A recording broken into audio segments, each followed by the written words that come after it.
ये यजुर्वेद ये महर्षि दयानंद सरस्वती जी द्वारा अनुवादित है।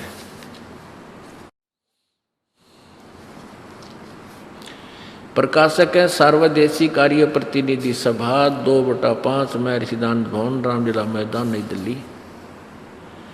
यजुर्वेद आर्य भाषा भाष्य संपूर्ण 40 अध्याय महर्षि दयानंद सरस्वती कृत। मुद्रक है Prince offset printers 1510 Pataudi house Daryaganj नई दिल्ली। ये इनके फैक्स फोन नंबर है। अब देखो अध्याय नंबर 5 का और श्लोक नंबर 32, मंत्र नंबर 32।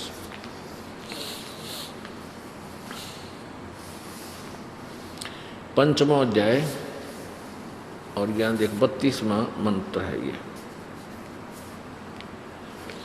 इसमें लिखा उसी गसी, ये संस्कृत है, मूल संस्कृत। कबीर अंगारी असी, कबीर, हम इसको कबीर बोलते हैं अपनी भाषा में, कबीर, हम कबीर कहने लगे, ये कबीर है। कबीर अंगारी असी बम्भारी अवेसुरसी, ये बम्भारी बम्बारी। और यहाँ देखो हवे सूदनम रत धामा असी सवर ज्योति। अब इन 2-3 शब्दों को हम इन्हीं के अनुवाद में देखेंगे कितने यथार्थ है। अनुवाद है महर्षि दयानंद जी द्वारा किया हुआ। हे जगदीश्वर, जिस कारण आप उसी के माने कांतिमान असी माने हैं। चलो यहाँ देखो ये लिखा कबीर अंगारी असी, इन्होंने इसका अर्थ लिख दिया। अंगारी तो यहाँ ले लिया और कवि का 2 अपसर्ग लगा दी, तो यहाँ कांत प्रजय बना दिया। कवि माने कांत प्रजय है। अब पुण्यात्माओं देखो, अब ये यजुर्वेद है। इस यजुर्वेद के बारे में यदि कहीं पर भी कोई जिक्र चल रहा है, ये देखिएगा, ये है 36वां अध्याय है यजुर्वेद का। इसमें यहां लिखा है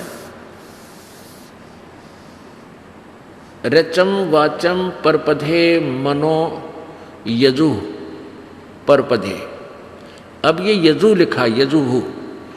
अब इसको हम यजुर्वेद बोलते हैं तो कोई दिक्कत नहीं, यजुर्वेद। जैसे इन्हीं के शब्दों में स्वामी जी ने यहां इसका अनुवाद किया है।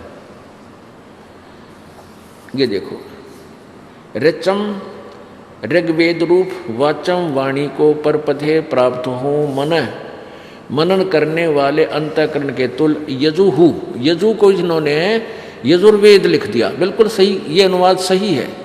यजु, यहाँ यजुर्वेद लिखना जरूरी था। यजु का क्या मतलब, यजु से हमें पता लगेगा ये यजुर्वेद के विषय में जानकारी दी जा रही है।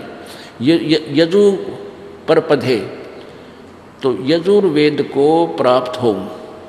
यजु, यजु लिखा है ना, इसका हम अर्थ करते हैं यजु माने यज्ञ सतुतियाँ। यजु का अर्थ होता है यज्ञ सतुतियाँ।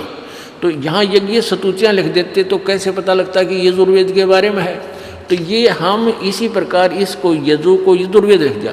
और हम इस कबीर को इन्होंने यहाँ कवि संधि छेद करके इस 32 में 5वें अध्याय, वो 36 का प्रथम मंत्र था यजुर्वेद के अध्याय का, ये 5वें का 32वां है। इसमें इन्होंने इस कबीर को इसको कवि अपसर्ग लगा दिए, रे हटा दिया। तो यहां हमने लिखना चाहिए था अंगारी माने खोटे चलन वाले जीवों के शत्रु। अग माने पाप होता है, अंग माने भी पाप ही होता है, अपराध।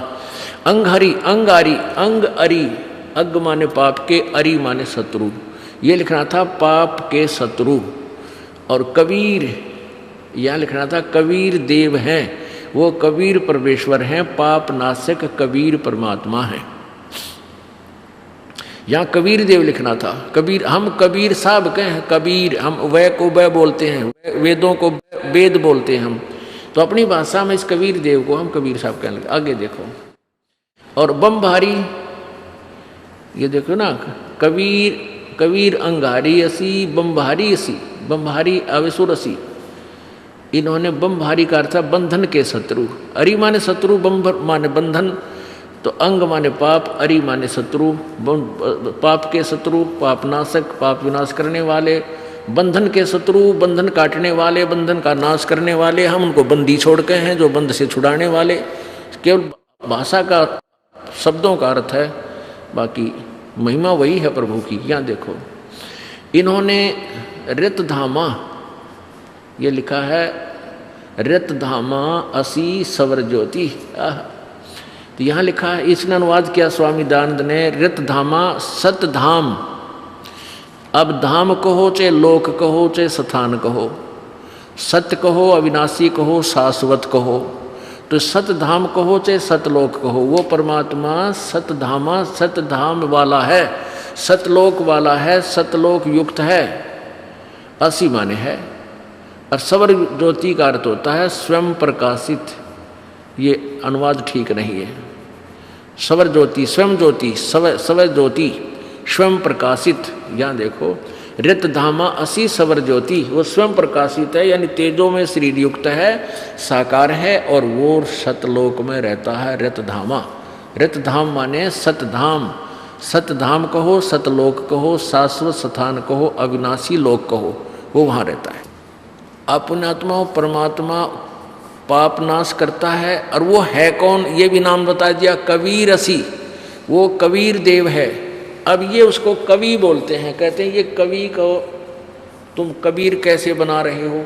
हम नहीं बना रहे, हम तो अपना भाव व्यक्त कर रहे हैं कि जिसको तुम कबीर देव कहते हो, हम कबीर देव बोलने लगे, कबीर देव। और देव माने परमेश्वर,